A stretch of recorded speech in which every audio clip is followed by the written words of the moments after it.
The following is a production of DallasCowboys.com and the Dallas Cowboys Football Club. How about them Cowboys? Yeah! Go Cowboys! This is Talkin Cowboys. Streaming live from the Dallas Cowboys World Headquarters at the Star in Frisco. Pollard streaks in.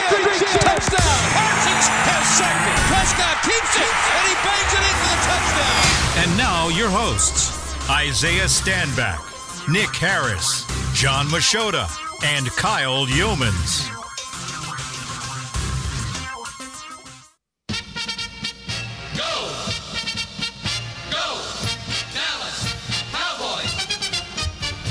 It's a Victory Monday here on Talking Cowboys, presented by Black Rifle Coffee Company. Live from the Star in Frisco, Texas, as the Cowboys dismantle the Washington Commanders and go home happy on Thanksgiving. 45-10, the final score. It's 40 burgers on Thanksgiving and a record-breaking performance from the Dallas Cowboys. Welcome in, everybody. Glad you're with us. Today, it's just me and Isaiah. That's okay, but we're like Ren and Stimpy happy. That's what it is. Did you ever watch Ren and Stimpy? Yeah. Happy, joy. Happy, That's joy. a good one. If you guys forgot about that, go pull that up on YouTube. But yeah, they took care of business, man. Smacked up the Washington Commanders. Looked like it was going to be close there for a second, and then they just took off. Yeah. Just absolutely took off with it. There was a moment where we were fighting the itis after getting some of Isaiah's smoked mac and cheese. It was so good this year. I made a couple alterations, and it was very good. Yeah. Well done. But we were finishing up Thanksgiving dinner and just kind of watching the end of the third quarter. It was the end of the third quarter when it was 20-10. Mm-hmm. And we were all looking at each other. It was me, you, Barry, and Nate. And we are like, what are we going to talk about? This game hasn't really no flair to it. Zero flair. Yeah. And then all the flair happened in the fourth quarter. 25 points put up by the Cowboys. And I think there's a bit of maybe false – maybe not false hope, but a false sense of security in the fact that they did perform as well as they did in just the final quarter as opposed to what they did over the course of the game. But it goes back to what we've talked about over the last 3 or 4 weeks is this is a team that is playing games they should win against teams they should beat. And all you've got to do is check these boxes along the way, and they've continued to check the boxes. They have checked the boxes, and I know that's the topic of discussion right now. And I know, in particularly, I think Dan Orlovsky on ESPN made a comment about how the Cowboys haven't played anybody, how they haven't beat any teams with a record over 500. Yep. And that was the discussion, pretty much saying that, hey, Dallas, you can't put Dallas on this pedestal because their competition hasn't necessarily been up to par with those other teams that you would classify as elite in this league right now. And to that I say, we don't control the schedule. No. The Dallas Cowboys don't control who they play. What they do control is the result of who they play. And people are going to look back at some of the games that they've dropped against San Francisco and particularly the Philadelphia Eagles. Those are two of the teams, I would say probably the top 5 teams in the league that people are going to compare Dallas to when they start talking about this level of hierarchy and whether or not they're in this elite status. And yes, they learned something from both of those games. I think that the 49ers game was an eye-opener for them, and I believe that the Eagles game helped them to realize how much closer they were following that 49ers loss, right? How much room they covered in terms of the differential between them and the level of competition that people classify as elite. Yeah. They closed that gap. But now as you go forward and you start playing games, right, you're facing some of the worst teams in the NFL, but you're doing what you need to do to handle them and to check the boxes, to your point, that you needed to check, right? You start running the ball more effectively. You start getting your playmakers the ball in their hand. Dak's being more efficient. You're handling your red zone problems that you had in the beginning of the year. You're getting your tight ends involved. Like all these things that you needed to do early on in the season, now you're going down this list and you're literally just checking them off. And that's what you do with these games.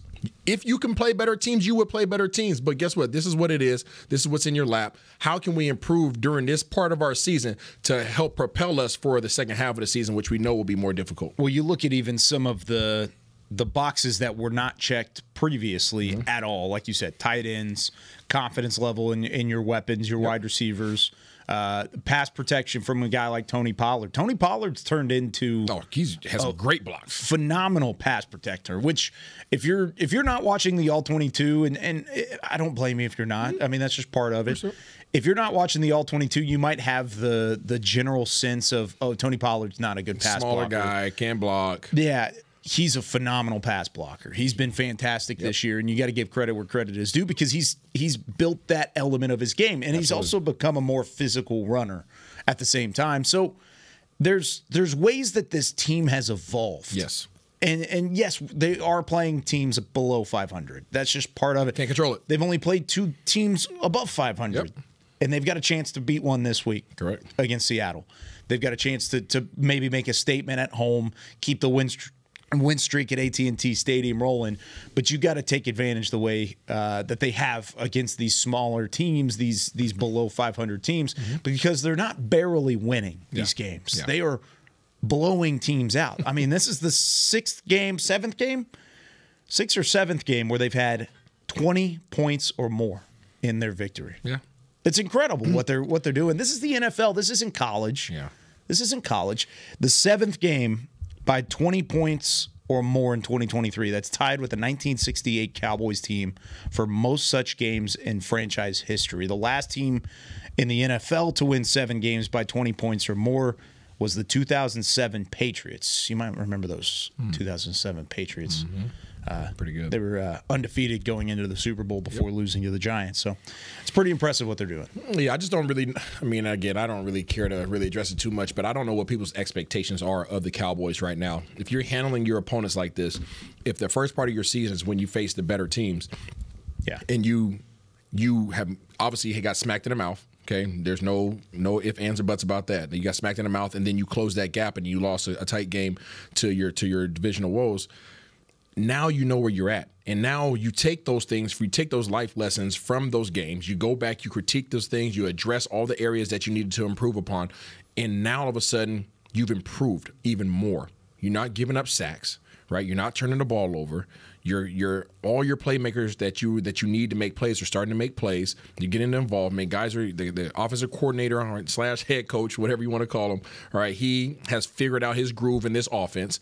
And things are just clicking. And then obviously you go to the defensive side of the ball, you've lost 2 of your Pro Bowl starters. Yeah. You've lost 2 of your starters, but yet you found a way to still force turnovers. And people don't want to give credit to it regardless of the level of competition. To your point, Kyle, these guys are professional athletes. You still have to go out there and make plays. You still have assignments that you have to do. You still have to dominate your opponent. And you just have to go out there and take care of business. And as we start talking about Deron Bland, look at what he's done. Look at what he's done. Look at what this coaching staff, and Al Harris has done with that room, and how he's developed that player, and how far along he's come since the time from his college, what he did in college, where he had 5 interceptions all of college, picks. All right, and then he had 5 interceptions as a rookie, and now he has 7 interceptions. It's insane. As a second-year player, 5 of those were ran back. Come on now. People understand. It's insane, right? So the development of what these coaches are doing in these rooms, you talk about Tony Pollard and how he's improved. People are going to look at his stats and say, yeah, Tony Pollard, he's not rushing the way he needs to. And I don't think that's because of a lack of his abilities. I think it's a underutilization, much like it was with Brandon Cooks. It wasn't Brandon Cooks couldn't make the plays. Brandon Cooks can't run routes. He can't get the ball. No, they just weren't giving him the ball. Yeah. When they decided to give him the ball, what do? Went off for 170 yards. Okay, so that's what happened. Then he follows it up and scores again, right? So it's an underutilization. But while in that underutilization, instead of getting frustrated, Tony Pollard looks at it and says, okay, here's an opportunity for me to improve the aspects of my game that people perceive me as not being very good at. So let me improve my blocking. I wasn't the blocking guy. That was Ezekiel Elliott's job. That was his role. But in order for me to be a number 1 back in this league and to prove that I'm worth anything, I have to improve on my blocking. So what are we doing? We're sitting there watching the games. This dude is shooting the knees out from blitzing linebackers and giving Dak all the time he needs to sit back there, not feel the pressure, not get sacked. Offensive line is doing a good job. We talked about Terrence Steele and his issues that he had a couple weeks ago, and everybody was like, oh, did we overpay this guy? Did we do it too early? And what did Terrence Steele do? He just went back, watched the film, corrected it, worked with the offensive line coach. They took care of their assignments, and now all of a sudden, nobody's getting by this guy whatsoever, right? The interior offense, we talk about Tyler Biotish, talk about Zach Martin, and how that right side of the line was struggling.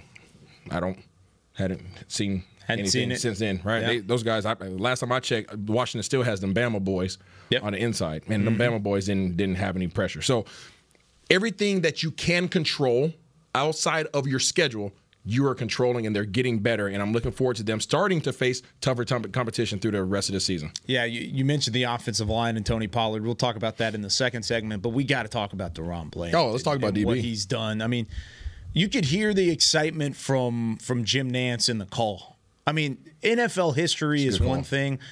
This was, I mean, the fact that it's been 11 games and he's already had 5 interceptions returned for a touchdown.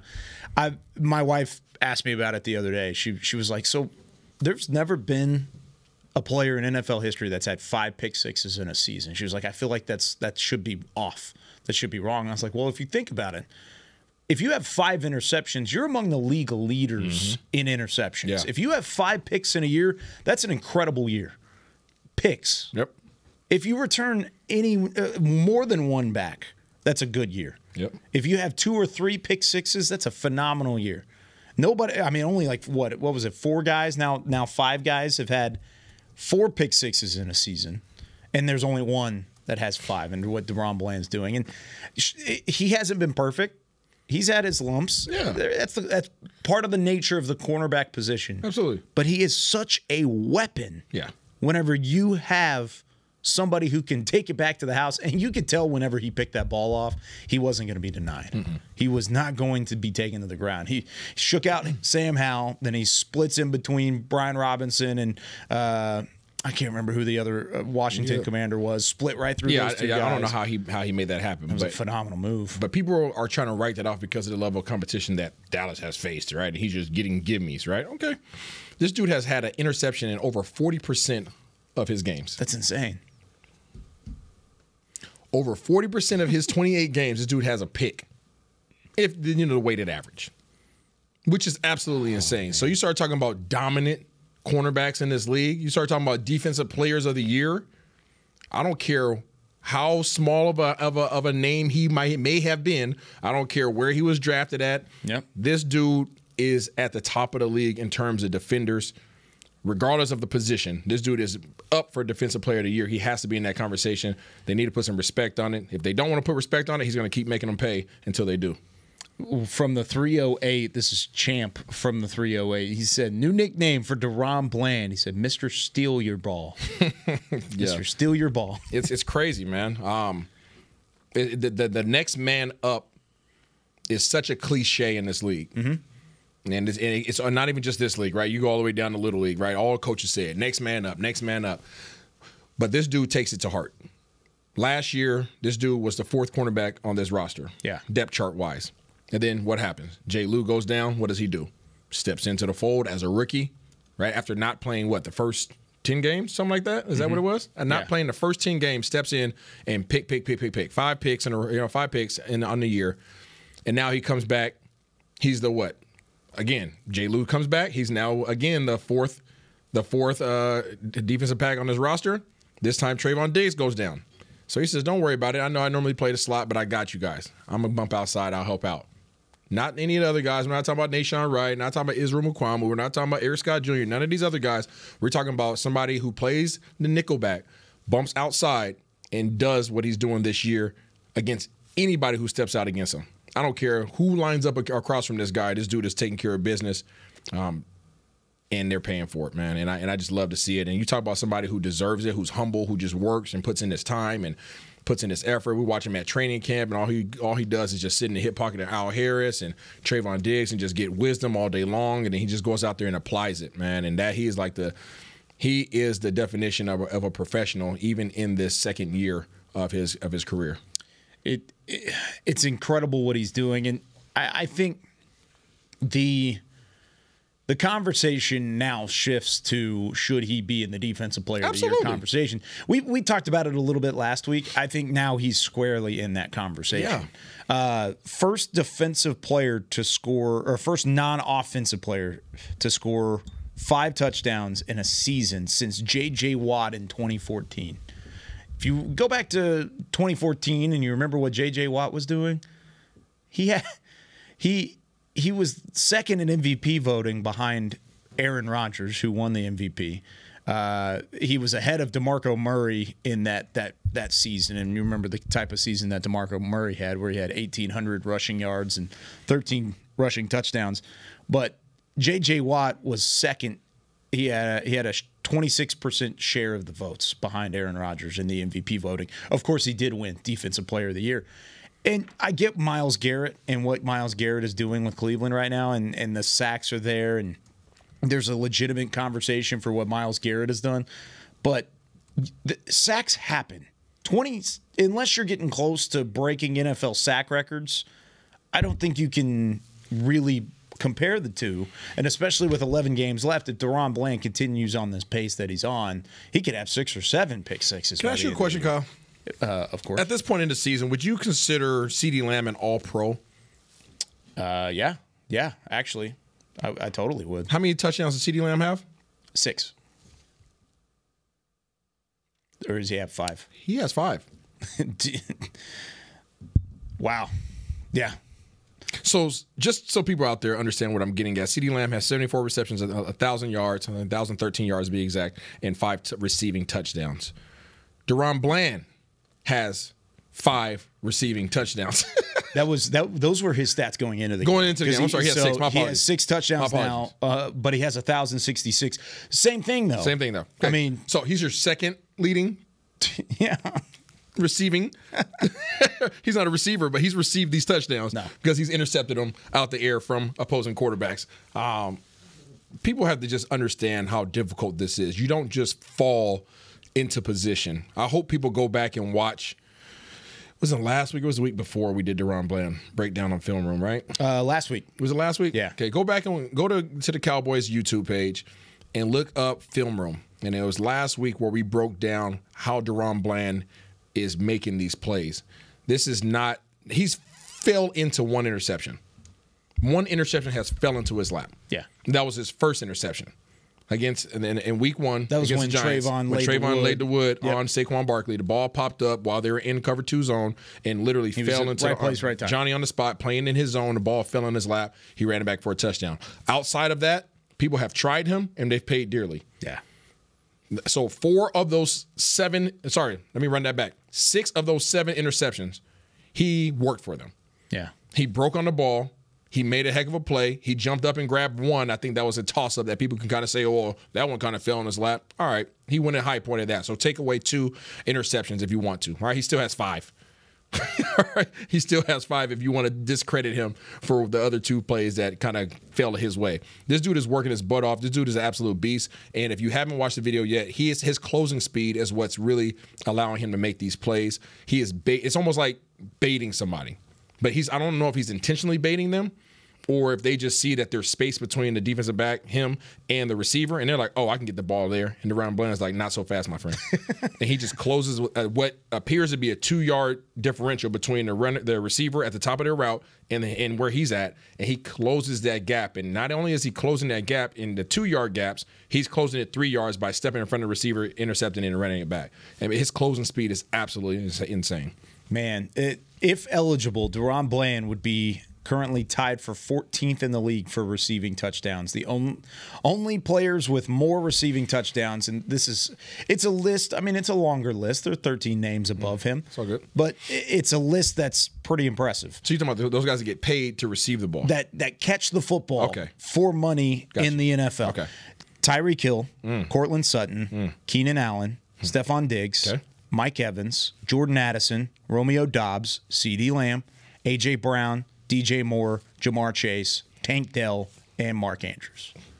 Those are the only players in the NFL that have more receiving touchdowns than what DaRon Bland has from a pick six standpoint. So what you're saying is if you could put a cornerback on your fantasy football lineup, he would be a starter. Yeah. A weekly starter for you. Yeah. Because of the probability of him getting a pick 6. Easy. It'd be easy money. Also, wow. If we're talking about the sack leaders in the NFL right now, and if we're talking about these guys being the number one competition for Deron Bland being Defensive Player of the Year, TJ Watt leads the way with 13.5 sacks right now. He has 13.5 sacks. He's the one that leads the way, followed by Khalil Mack with 13, Myles Garrett with 13. Would you rather have 13 sacks or 5 defensive touchdowns? I'll put it to you this way, Kyle. I'll answer your question with this stat. With another stat. 13.5 sacks is leading the NFL right now, correct? Yeah, correct. In order to break the sack record, you need 23 sacks. Correct. To break the record. To break it. Mm-hmm. Deron Bland's already broken the interception return for touchdown record, correct? Yep. So he's already what's been on the record books, he's already broken that. Already passed it. Already surpassed it. Out of there. But yet these other guys that they're comparing him to are chasing something that's already pre-existing. Yeah. I'm just wondering if that's I think you're right. Okay, I really do. I think if the one thing that's going to be against him is because of the name, because of the when some of these pick sixes have happened in the games, it hasn't been in crucial moments. That's what's going to go against him. In this, and I hate it. Because it doesn't need to be more. Now this is my opinion, but I'm sure most guys who played in the NFL would back this opinion. It is substantially more difficult to get a pick six in this NFL than it is to get a sack. Yeah. Not even close. Not even close. Yeah. Not even close. 7 interceptions, 5 ran back. Yeah. Well, and imagine if let's say he doesn't get another pick six all year. He doesn't. And by the way, somebody texted just a couple moments ago and said, I'm foreseeing Bland getting 2 more pick sixes, by the way. Dude, I mean, my projection was his pick six going to be in the Philadelphia game. You remember that on last week's show? I do. I said he was going to get the pick six in Philadelphia, so I was off by some games. Yeah. I was off. I was my fault, Deron Bland. I didn't put respect on you. Darn it. Darn it. Dang it. But if, let's say he doesn't have a pick six the rest of the way, but he gets 3 more picks just in general, he better win. That's 10 interceptions and 5 pick sixes. Listen, the only way that I can foresee him, the only way that they can justify, I'll put it this way because I'm going to go ahead and put him in the front of this conversation. Sure. The only way they can justify him not getting Defensive Player of the Year at this point is if he has a tremendous fall off. Not even talking about just interceptions. He doesn't have to get any more interceptions, right? It would help his case. But if guys just start running routes, catching balls all over him, right, and his percentage of passes completed against him goes substantially down, I could see that being a case. And or somebody breaks the sack record. Outside of that, I can't see it. If somebody hits 20 sacks on a season, and Deron Bland goes out there and says he gets 1 more pick, and he has 8 picks on the year and 5 ran back for touchdowns. Yeah. Like, how can you give that to somebody else? He's already broken the record. Yeah. He can't control what the record was, but there's been some damn good defensive backs in this league. Some really good ones. Actually, some that played here. Yeah. Yeah. Considered to be the greatest. Yeah. And he didn't do this. No. Nobody's done it. Nobody. It's incredible what he's doing, and I think Cowboys Nation understands it. He's turned into a fan favorite by far just because of how exciting it is, how humble he is. He's one of my favorite athletes I've ever covered, any sport, any level. Yeah. Ever since we did the rookie premiere. He's been one of my favorites. He's been phenomenal ever since. And he hasn't changed either. That's the coolest part is you and I got to do his 30 visit interview and talked with him at the 30 visit interview. I need to go back and find that. Yeah. Pull the receipt. But we did the 30 visit. Yeah, pull the receipt. Did the 30 visit interview and then did the draft calls. And then we did the rookie premiere together. And all of these things have led up. He's the same exact dude. guy. Same dude. Which is really cool. Just more interceptions. Yeah, just 5 pick sixes. When we come back here on Talkin Cowboys, we'll shift back to the offensive side of things. Offensive line woes. Are they in the rearview mirror? And is this team showing continuity up front? When we come back right after this.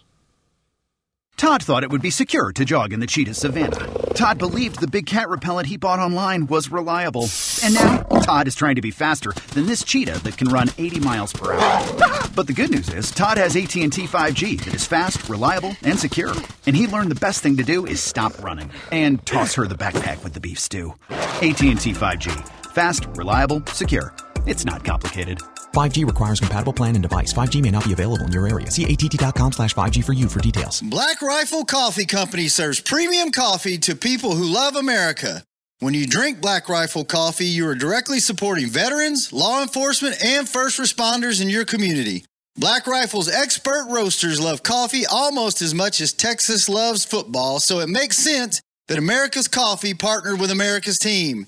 Go online at blackriflecoffee.com and fuel up with the official coffee of the Dallas Cowboys. That's blackriflecoffee.com to fuel up today. Cowboys fans, after that move, we've just coined the term Rowdy Replay. Let's roll back the tape. Okay, there's our mascot Rowdy cheering on the boys. And now he's on his phone, on his Bank of America mobile banking app? Staying on top of his finances with his virtual financial assistant, Erica. Bank of America's digital tools are so impressive. Cowboys fans just can't stop banking. Learn more at bankofamerica.com/can't-stop-banking. Erica is only available in the English language. You must download the latest version of the mobile banking app, only available on select mobile devices. Message and data rates may apply. Member FDIC. Welcome back into Dear Doctor, the show where I answer life's questions with an ice-cold can of Dr. Pepper. Sheila, let's hear from our next caller, would you? Dear Doctor, my friend supported me during a tough time, but what's the right gift that says, thanks for being a shoulder to cry on? Okay, this one's easy. I say give her a delicious Dr. Pepper. Nothing says, thanks, girl, better than a one-of-a-kind soda. Yes, any Dr. Pepper flavor will do. Now, just a reminder that I don't need to be a real doctor to know that Dr. Pepper is the one you deserve. Back to Talkin Cowboys.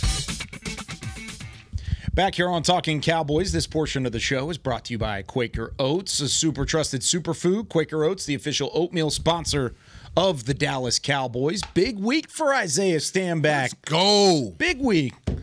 It's not only Seattle week. Seahawks are in town, baby. Seahawks in town. You got friends going to the game, right? Ooh, I got 20 people coming down. Do you really? Yeah, it's going to be live. Our pregame show is going to be live. Yeah, at the stadium. At the stadium. It's going to be live and chilly, but it's going to be live. It's going to be a little chilly. It's going to be a little chilly, but that's all right. That's all right. Put your chunky drawers on and come out there and kick it with us 1 hour before kickoff. We're going to be outside in that thing. Myself, KY, Nicole might be out there. We got Barry Church. We got Nate Newton. Things going to be off the chains, and there's going to be plenty of fans because Seattle travels. Yep. Seattle fans travel, and trust me, I know a lot of people that are coming down here for this game, and they're hyped. Regardless of how bad they've been doing lately, they're hyped. Yep.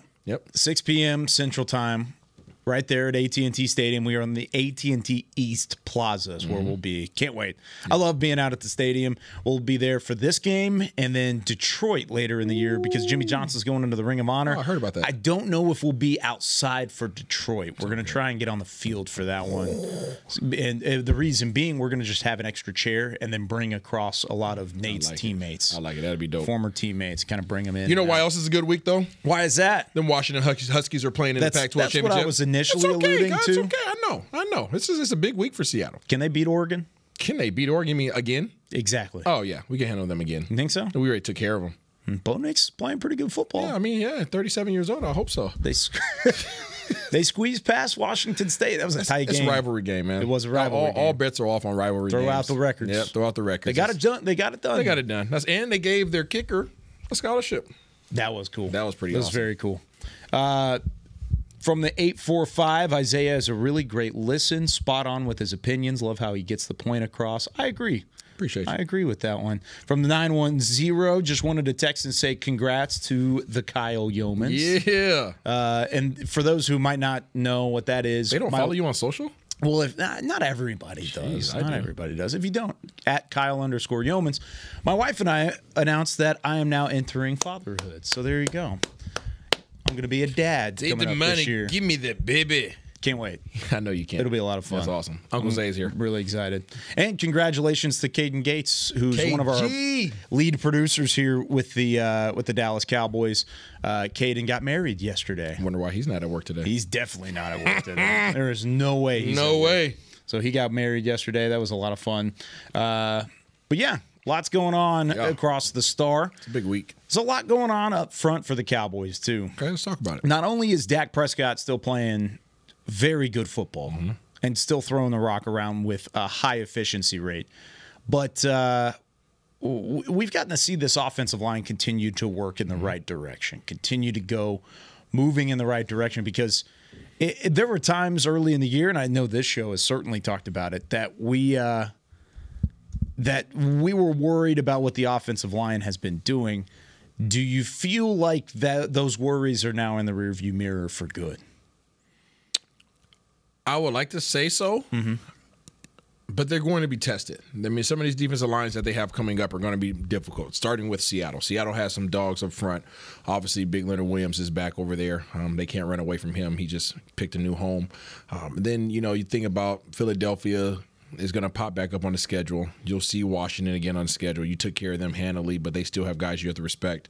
Detroit Lions have some guys that they're on some jack juice. They just don't stop, right? Yeah. So, I mean, you have some challenges that are going to present themselves. And, Dak's not going to walk away every single time with his jersey as clean as it is when he started the game. Yeah. So you have those things that you're going to have to take on, and you'll make adjustments. You'll make adjustments, but I do believe that this offensive line is substantially further along than they were at the beginning of the season or even the middle of the season. These guys have improved every single week, and those hardships that they had, they've taken it to heart, and it is how they respond to them.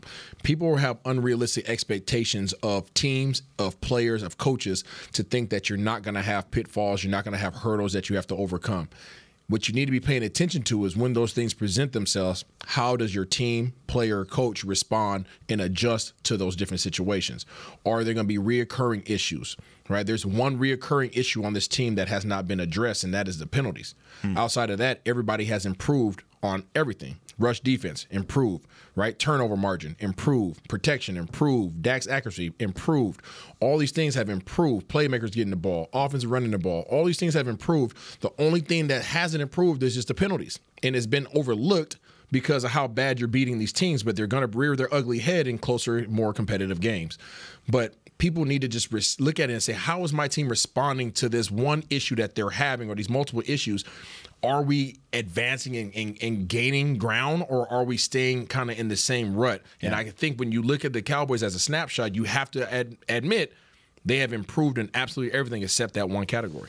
And even that category, I feel like it's much more improved upon what it was last year. Yeah. I mean, and the year before that. I mean, penalties were, especially early in the Mike McCarthy tenure, a number one concern.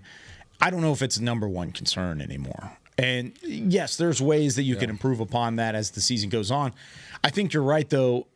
I don't know if the offensive line woes are gone for good, just because you still got to play teams like Miami and Buffalo, Philadelphia again, Detroit, who's been phenomenal off that defensive line. I mean, Aiden Hutchinson is continuing to play really, really good football. He's a madman. There are so many different teams along the way that you're going to see, and we knew this going in. It's kind of like what the conversation was in the first segment. With the way that the schedule is built, it is very back heavy. Very much so. Very back heavy. Philadelphia is in the heat of their schedule right now. Dallas will be in the heat of their schedule. I would consider starting this week. Yep. Starting this week, this is the heat of the schedule. But you've got to continue playing at just as high of a level as you have been these last 3 weeks. Can they continue to do that? I think so. I think they can. But again, the challenges that they're going to be presented with are going to change weekly. They're going to change weekly. Starting this week, there's going to be the interior. Okay, they have some really young second-level defenders that can make some plays. They have their share of blitzes and things like that. So this week they'll have a big presence on the inside, and then you'll have to see how you respond to blitz. Right? They're definitely gonna bring the heat and try to get after you because they feel like they have the guys outside to play man to man. Then you go to teams like Philadelphia, where you have waves of defensive linemen, right? You have literally they're everywhere. They're everywhere, right? You can't get away from them. So you're going to have that as a problem, especially with their interior pressure. But then you have their big dogs on the outside. They run a 3-4 scheme a lot of the time, so that presents a whole nother blocking scheme issue for you, right? So those are two different schemes that you're going to face, two different problems. Then when you get to the Detroit, you have guys that just have motors that just don't stop. That's not a team that's going to necessarily scheme you up great. They're not going to blitz a whole bunch, but their defensive ends just go, right? And like, how do you handle that? How is Terrence Steele going to respond to that? How is Tyron Smith going to handle some guys that are bigger defensive ends that just have high motors? They're not looking to do a bunch of spin moves. They just want to beat you around the edge. So every week's going to present a different problem. So it's hard to just look at it and say, oh yeah, well, they're good going forward. Every week you have to see how you're going to address that problem. And then if you do suffer with it, how do you make alterations during the game to make sure that you combat it well enough to win the ball game. It's super impressive of how many snaps Dak Prescott has taken. Now, not all of these are passing attempts, but 175 snaps, over 175 snaps. It's actually probably going to be closer to maybe 200. In the Philadelphia game is the last time he was sacked. Last time that he was sacked in general. So it's impressive what this offensive line is doing.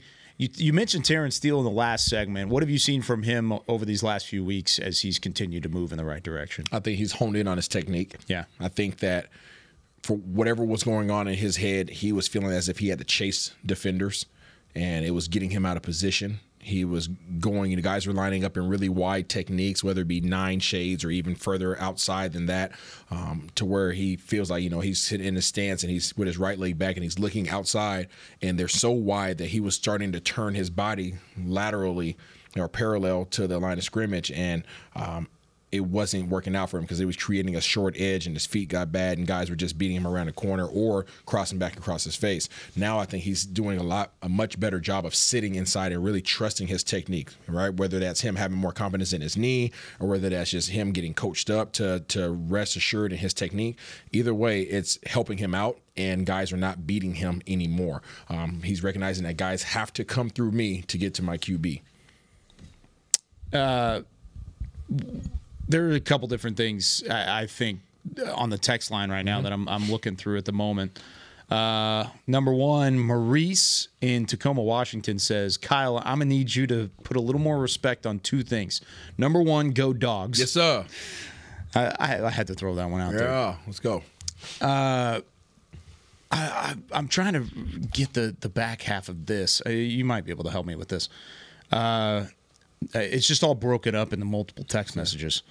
I feel like you're downplaying the work to run Bland is putting in. Deron Bland is putting in. What am I downplaying? I don't. He's the defensive player of the year. That's what I'm saying. You misheard. I think you misheard what it is. It's okay. He did say wolf at the end, so there you go. There you go. Yeah, he's just trying to put dogs in there. Hey man, dogs hunt ducks. So there you go. All right, we got to take our second break. When we come back here on Talking Cowboys, we're not going to do smelly stickers today because we want to make sure Nick and John and everybody can be involved. We're team players. We will do smelly stickers tomorrow. Okay. We'll get the helmet back down here. But when we come back, we're going to look ahead to the Seattle matchup. It is a short week. Let's go. It is a short week, and a chance for this Cowboys team to get a win against a team with a winning record. When we come back with more Talking Cowboys.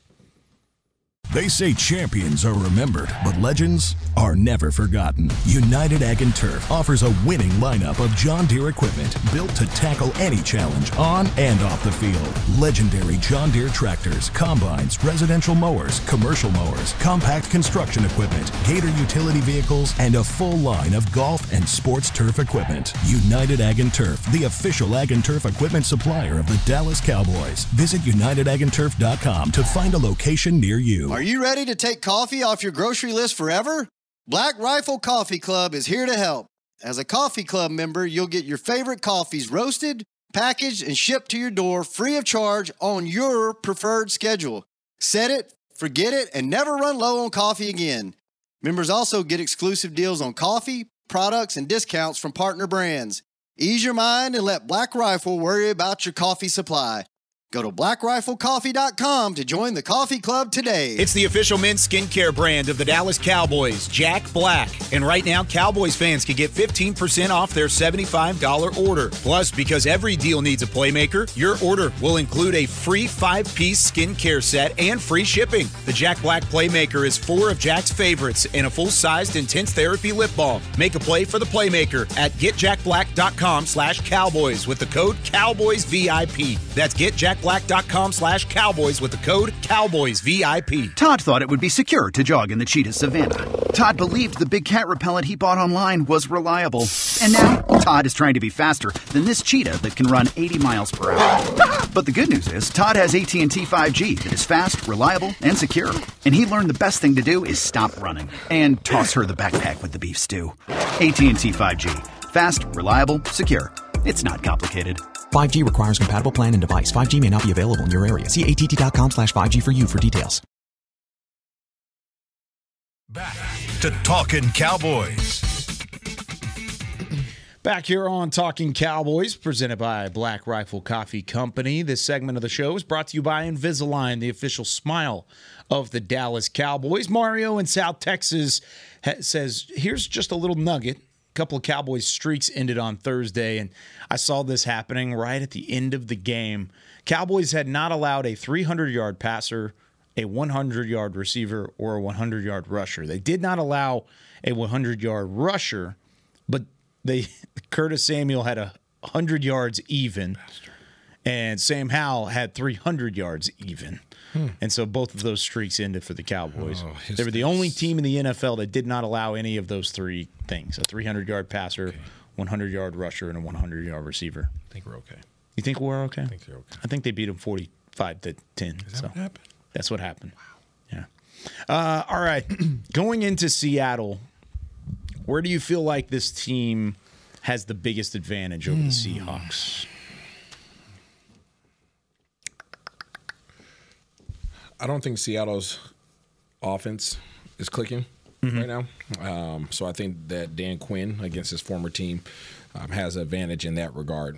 Not necessarily personnel-wise on the outside, so I guess at the defensive back position, but more so in the trenches. I don't think their offensive line worries have been handled.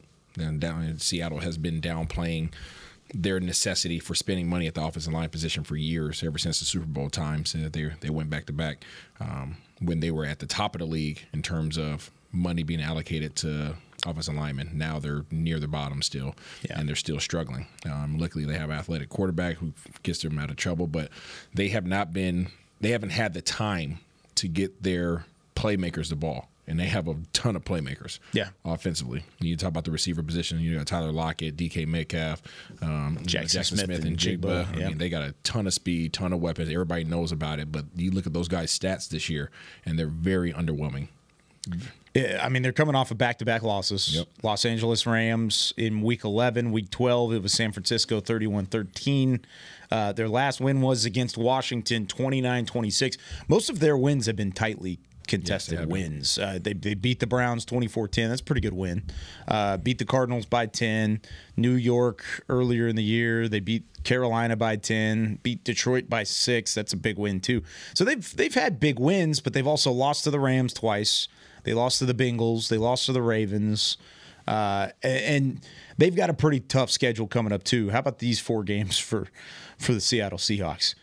San Francisco, Dallas, San Francisco, Philly. Those are their 4. That's their month of November, the month of November going into December. Yeah, their schedule sucks too. But I mean, you talk about their lack of offensive production right now. I believe that CeeDee Lamb might have 100 yards less or around there than DK Metcalf and Tyler Lockett combined. Yeah, which is absolutely insanity. That's pretty wild. It's ridiculous. So when I'm talking about the underutilization, that's where they're at. As long as they continue to give up pressures and sacks on